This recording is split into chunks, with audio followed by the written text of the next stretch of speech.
Hello there and welcome back to the Net Report. Chris here, and today I am here to talk about the in-season tournament and how it completely exceeded most NBA fans' expectations. When the news was announced last year that an in-season tournament would be held during the NBA season, many were not too thrilled or excited with the news. Many saw it as a pointless addition that did not really mean much in the grand scheme of things.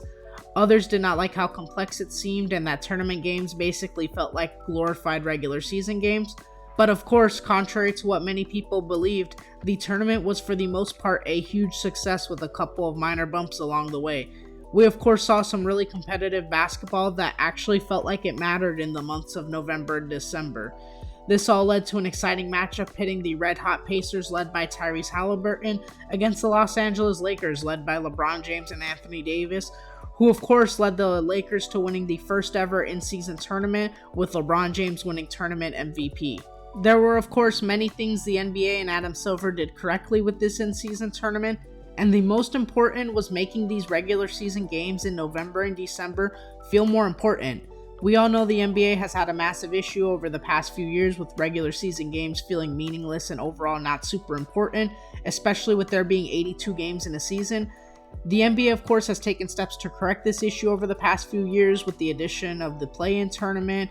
However, it still feels like early season games do not matter in the grand scheme of things, especially to the casual fans and even players who may be trying to load manage. This tournament though changed quite a bit. Most fans were heavily invested in these games that otherwise would not have meant as much. Quite a few of the groups were decided by point differential, which had many fans invested in multiple games to see if their team would advance to the quarterfinals.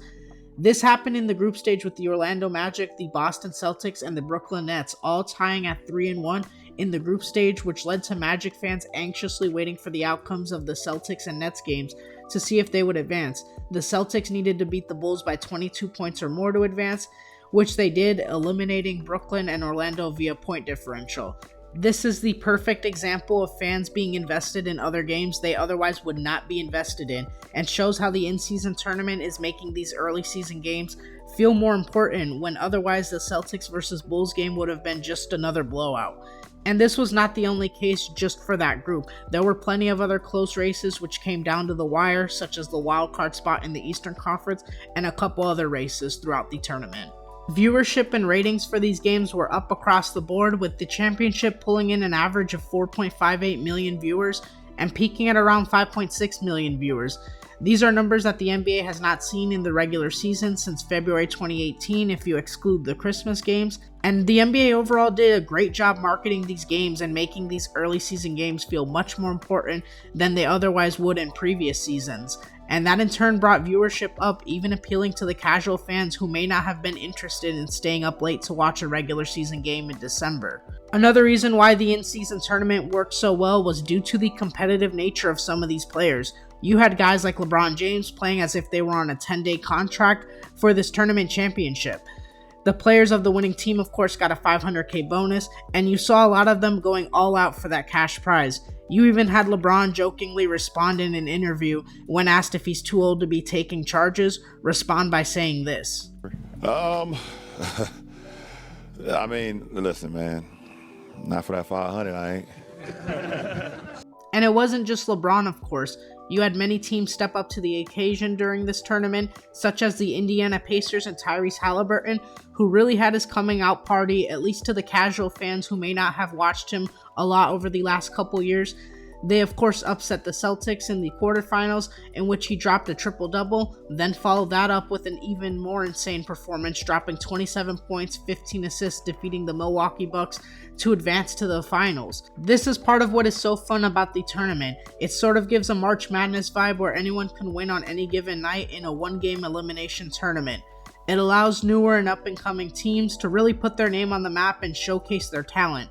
Of course, most diehard NBA fans knew the Pacers were already off to a hot start this season, but with the in-season tournament, even the more casual fans got to see how great this young team was on the biggest stage, which is just great for the NBA as a whole.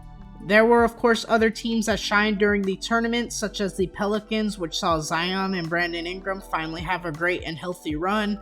The Suns had a great run before they lost an insane game to the Lakers on a very questionable call that led to a social media frenzy. Even teams like Orlando, Brooklyn, and Cleveland had fun runs despite not making it to the quarterfinals.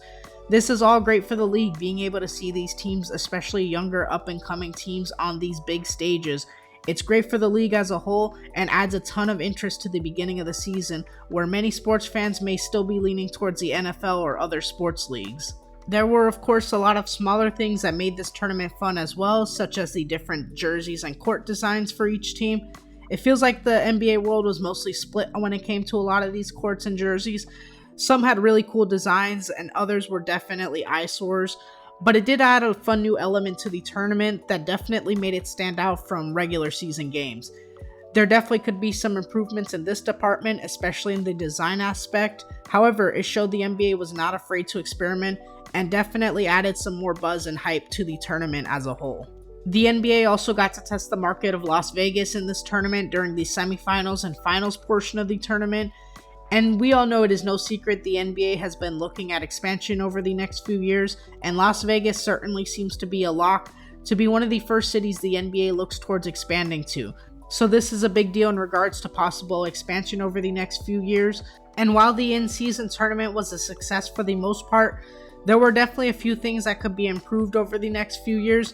Many felt at the beginning the rules were a little too confusing to keep up with, especially for the casual fan. The tiebreaker rules and point differentials, along with the group stages being a weird combination of teams, made it a little confusing, especially for it being the first year.